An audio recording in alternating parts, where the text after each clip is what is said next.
তোমার মা কাজের বুয়া। স্যান্ডেলগুলো খুলে আমার হাতে দাও, তোমার দুই গালে দুটো বাড়ি মারি আমি। টাকা ফেরত দাও আমার, এক্ষুনি আমার টাকা ফেরত দাও। আমি চলে মিথ্যাটা বলে টাকাটা নিয়ে যেতে পারতাম। তাই চেহারা দেখছো আয়নায় নিজে? দাঁড়াইছো কখনো আয়নার সামনে? তোমার সাথে আমার যায়?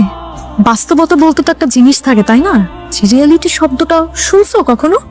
তুমি এক্ষুনি এই মুহূর্তে আমার টাকাটা ফেরত দাও, আর এরপর এই চেহারা জীবনেও যেন আমি না দেখি।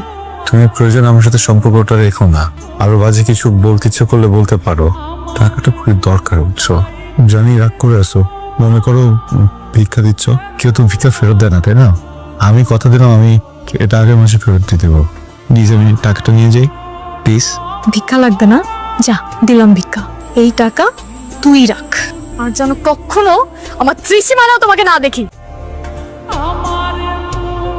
আমি না কষ্ট পাইনি, আসলেই কষ্ট পাইনি। যে জিনিসটা ঘটবে এর আভাস আমরা যখন আগে থেকেই পাই তখন আর কষ্ট পাই না। এটা একদিন হওয়ারই ছিল। আমরা যা ভাবি তা ঘটে গেলে সেই কষ্ট আমাদের ছুঁতে পারে না। এই যে আমার প্রেমিকা আমাকে ভিক্ষা দিয়ে গেল, পেলাম একটা ভিক্ষা, প্রেমিকার দেয়া ভিক্ষা। আমি মনে হয় এই পৃথিবীর প্রথম প্রেমিক যে প্রেমিকার থেকে ভিক্ষা পেল।